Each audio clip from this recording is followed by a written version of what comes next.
Please put our hands together and welcome Miss Priscillia Shen. Okay, so what I'm going to be presenting on is actually an update of what my doctoral study is all about.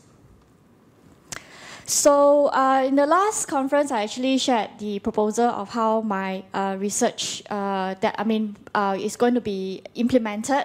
My ultimate aim is actually looking into developing a screening assessment tool for risk of dyslexia for bilingual learners. So that means this tool is actually going to be detecting dyslexic-type difficulties that is unique to bilingual learners of both English and Chinese, especially in the context of Singapore's language environment. So just to give a quick overview of, for the benefit of those who are not locals, that in Singapore, we actually have 4 main ethnic groups, which is the Chinese, the Malay, the Indian, and also the others. And the Chinese actually stands the majority of the population, which I come from, and that's why I have a personal interest in looking into how dyslexia affects the learning of 2 languages, which are English and also Chinese. So under Singapore's bilingual educational policy is that every student are expected to learn 2 languages, and these 2 languages actually cover 2 different types of mapping system in terms of reading and also in terms of writing. So and of course, the learning the mother tongue is definitely the second language of, which is also the mother, when we learn the mother tongue, it's actually related to the ethnic group that we all belong to. So, and we also understand from the BDA sharing on the prevalence of dyslexia is that we have about 4 to 10% of the population to have dyslexia, but of course 4% are actually considered very severe and requires intervention. And dyslexia is actually explained by the deficits in the phonological component of the language. And in Singapore, the diagnosis of dyslexia is that we look into integration of 2 approaches. One is the discrepancy approach, which is looking into the difference between the cognitive ability and also the performance. And of course, the other one is a symptomic approach, which we look into the traits that's characteristics of dyslexia. And these assessments are mainly done in English because English is our main medium of instruction and communication. And of course, when we actually look into the symptomic approach, we are also looking at the literacy related to English language as well. So thus far, we are not really looking into the other language that our students are also exposed to. So, the general understanding is that dyslexia does vary across languages, and dyslexia does affect the language that you learn. So it's actually a language-based difficulty rather than a language-specific difficulty. And of course, if you have heard from the other presenters, well, we have different profiles of dyslexia as well. And even in our own classroom, we do notice that not all dyslexics are the same, and some of them with dyslexia may actually do better in other language than in one language than the other language. So one way to explain this is actually the psycholinguistic grain size theory that talks about the nature of the language, whereby you have different grain size in terms of the phonological component of the language itself. So like in English, it's actually, compared to Chinese, it's actually more transparent, and English can be broken down into even smaller unit of sounds like the phonemic awareness. However, in Chinese, you have a bigger grain size for the phonological component, and you're unable to split up the strokes to actually break down to the smallest unit of sound. So how an individual is able to cope with the language, another theory to explain this is also could be due to the individual's cognitive strengths and weaknesses, and also in relation to the nature of the language itself. So as I've mentioned, my doctoral research study is actually looking into creating a screening tool to identify dyslexic-type symptoms, because it's actually broken down into 2 key phrases, and I'm currently in my first phase of my research, which is actually looking into developing a more holistic understanding of these difficulties, these dyslexic difficulties in both languages, and in hope that these findings can help me can create a framework for me to develop a screening tool itself. So the purpose of this current phase of research is to actually look into understanding the difficulties faced by dyslexic bilingual learners of English and Chinese. And this current phase is actually a part of a larger research that seeks to answer 3 key questions. And of course, my current phase now answers the first question, which is, what are the dyslexic symptoms manifested in learning of English and Chinese for English and Chinese bilingual learners? And in my second phase of the research, I will then be looking at which of these identified dyslexic symptoms will be used to construct a screening assessment, and whether this screening assessment will eventually become a valid tool for picking up these dyslexic-type difficulties. The reason why I'm looking into this area is also looking through an educator's perspective, whereby we could have a tool that we can quickly pick up these issues so that we are able to find an intervention appropriate for these struggling learners as soon as possible, and also at the same time in hope that this tool can be a supplementary assessment to the existing psychological assessment that we have as well. So this current study, current phase of the study is actually adopts a qualitative method, whereby it involves case studies of 10 children, primary school going children who are diagnosed with dyslexia. So they are actually selected from a pool of students that we have in DAS, and they are still studying Chinese language in school. So they will go through semi-structured interviews, and at the same time, their significant others who have been supporting them at home will be interviewed as well for more in-depth of information about the type of difficulties that they face. So of these 10 students I have for this phase, their significant others happen to be their parents who have been supporting them at home. So and so the age group that I was looking at I am actually currently looking at is age between 8 to 11. The reason why my cutoff is at 8 is also following one of the suggestion from one of the research that states that significant differences were in fact found to be much more prominent when these bilingual learners are in age 8 and onwards, so as compared to their normal peers. So let me just explain to you what these students and their significant others went through in this phase of research. They are invited to have a 60-minute of interview, and within the interview, they are given a simulation activity that covers both English language and also Chinese language. And these simulation activities, during these activities, they are asked to actually read a short passage in English, and then read aloud, and then after that try their best to give an ending to the story that they have just read. And then so their reading errors, their writing errors, even their level of comprehension, even grammatical awareness are all captured in this activity. And the same form of activity is also the same format is also applied on their Chinese simulation activity. But of course, if any of the children say that they are unable to give an ending, then they are given an option to actually do copying of the passage rather than giving an ending. That is also for me to understand how they actually do their letter formation and even Chinese character formation. Then for parents, I have a self-report that actually asks about their some background of the child, especially their spoken language background, and also the kind of support that they receive to help their to help their children, and also any other information that they like to share in this self-report survey. And then they are also invited for a 60 minutes interview, and during this interview, they are asked to bring their child's samples of schoolwork to supplement and even to show evidence of what they are sharing with me during the interview. So in both interviews for children and their parents, covers questions that ask about what are the difficulties that they face in learning both English and Chinese, and of course what is the hardest and most difficult to teach or even to learn, and whether and what they think about dyslexia affecting their learning of both languages. So this is the age group breakdown of my students.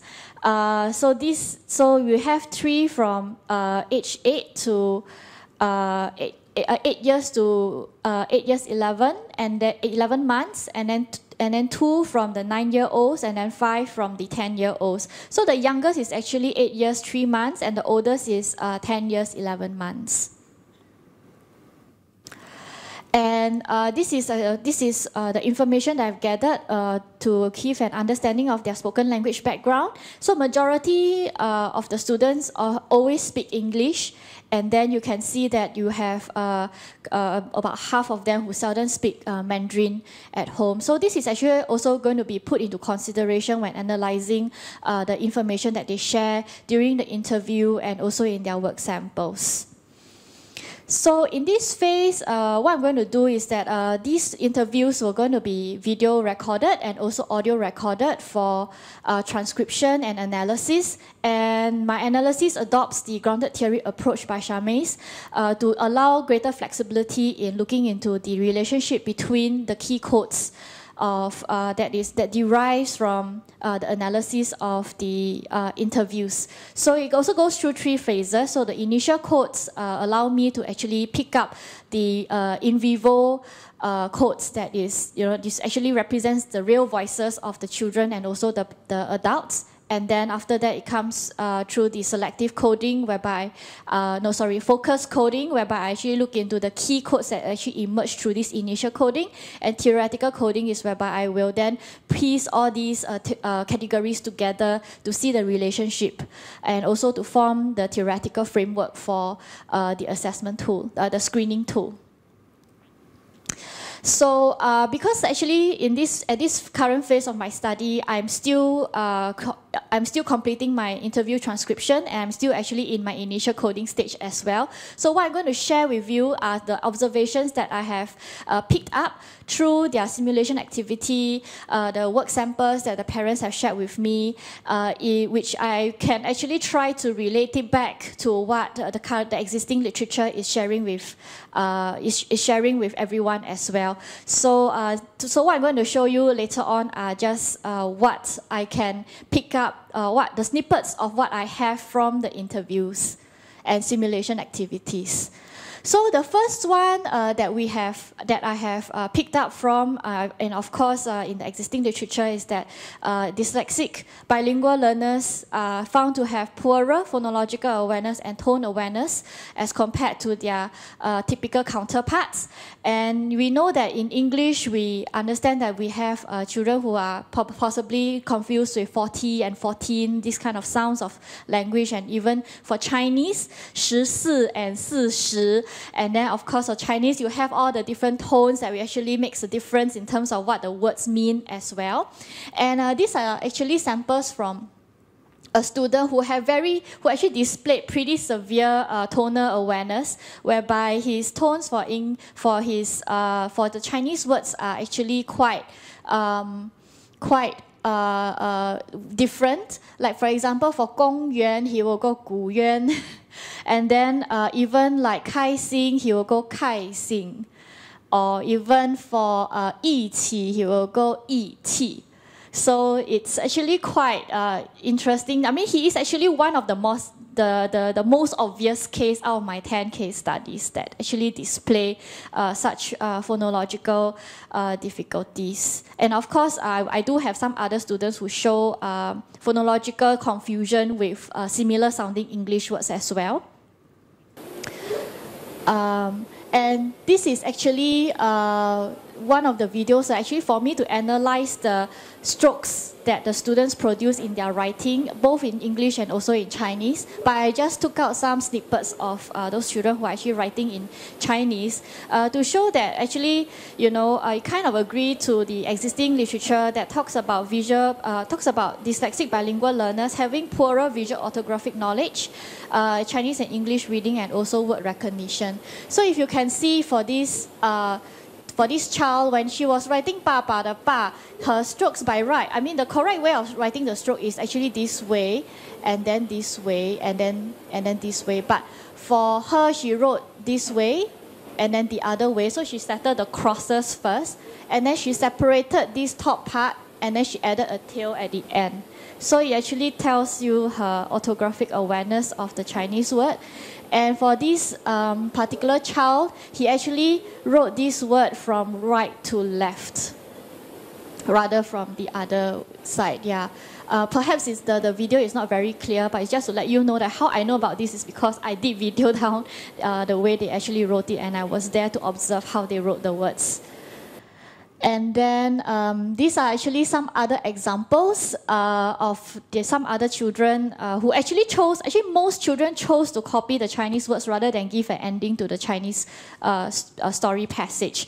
Out of the 10, only 2 students were brave enough to try. The rest just say, I would rather copy. And then so these are what they actually copy for the same word, re, for those of you who have learned Chinese. So this one has a missing stroke, this one has additional stroke. And of course, this one has a different stroke from the original word. And then for this one, for this sample here is one of the parents who actually shared about how confused her son is with words that look the same and also sound the same. So she shared that her child has difficulty trying to recognize or even to read or even to spell words that look and sound the same. So to him, soup, soak, sock, or even soak are all the same, sound the same, look the same. The only way to help him differentiate these word meanings is for her to draw a picture for him to see. Then he realized that there is actually a difference. Until now, sometimes he still needs reminders like that. Yeah, and then the other one that's in line with the existing literature is also the morphological awareness and vocabulary. Perhaps more on the vocabulary rather than morphological. I'm still waiting, because I'm still doing my coding, so I'm waiting for more codes to actually emerge. So these are just some example of the students' writing. So amidst all these, you would also notice that the children have poor spelling, which is typical of dyslexia, and also a poor grammatical and also sentence structure. So you can see that the child tries to spell told and has had some problem. And this student also wanted to spell the word mountain and then stopped for a while, not knowing how to spell it, and he started looking around the room for some help. And then after that, he decided that he changed his spelling to another simpler word, but you can still see that he changed to new village, but there is still a missing letter in his spelling. And of course, long-running sentences without proper punctuation, and also wrong use of grammar, of tenses. And this child has actually a confusion with the word ask and also said. So occasionally he will use the word said for questions, and he will use ask for answers, and vice versa. So in his whole passage, he said and ask were actually used quite interchangeably. So that shows his vocabulary network for certain words. And some other observations I have to share with you is whereby I noticed that our children do have significant verbal and written discrepancy. I have for this particular child, after reading the passage, I have actually asked him to give an ending to the story, and he was unable to write it out. And then after that, there was actually a long silence. After that, he told me that he can't write, but he could actually understand the story, and he chose to copy it because he's unable to give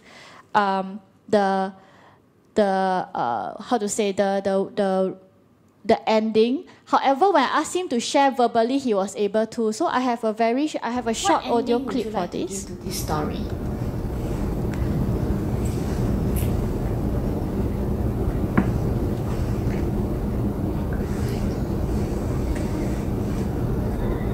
So the child paused for a long time.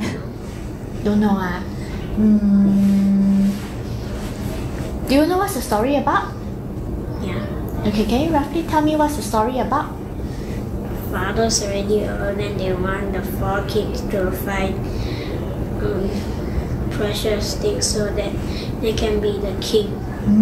Okay, very good, very good. So who in the end do you think will become the king? The last brother. The last brother? Why do you think so?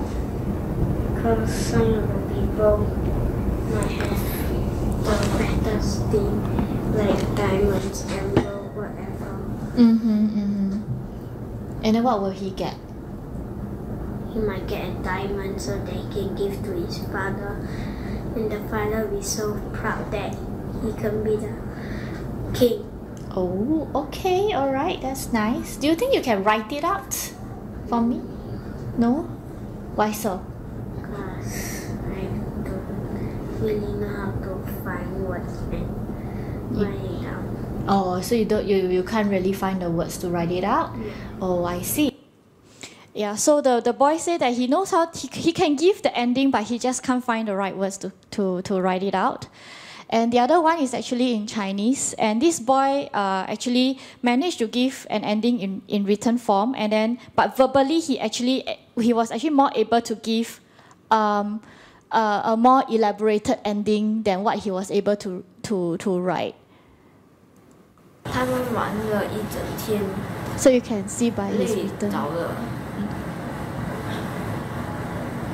弟弟的爸爸妈妈就跟他讲需要回家了，因为已经很晚了。弟弟就伤心的跟他的新朋友讲再见，回家了。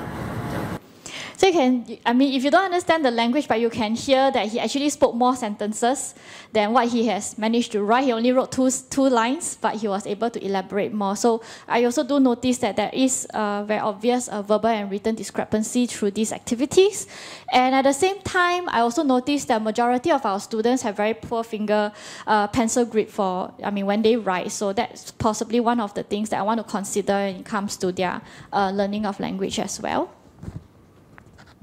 So some other commonly shared information during the parents' interviews are such as reversals, and they actually did show some examples in terms of English and Chinese, and then confusion with similar sounding words and similar looking words, and they actually lack confidence, especially so in Chinese. And we do have some students who really whisper when they will have to read Chinese, but not so in English. And some parents did share that they have slow development as compared to their other siblings who do not have dyslexia. And of course, both the parents, actually, in fact, the children as well, admit that they have slower processing speed as compared to their own friends or their own siblings and so on, which is actually very much in line with what's existing in literature. So, as I continue, I will be continuing with my coding and analysis, and therefore I hope to actually develop this grounded framework for screening assessment, and also at the same time to provide a more appropriate direction for assessment intervention for bilingual learners with dyslexia. So this is actually, in fact, to attempt to answer to this gap in literature whereby there is actually a need for screening measures and analytical tools from a bilingual perspective that provides for a spectrum of dyslexic-type difficulties in 2 languages, especially the phonological processing in ability in both languages, and also a response to intervention focus. So with this, I end my presentation. So if you do have any feedback or questions and so on, please feel free to contact me. I'll be happy to discuss with you because I'm still continuing to do my analysis in this current phase of my study. Thank you very much. Thank you.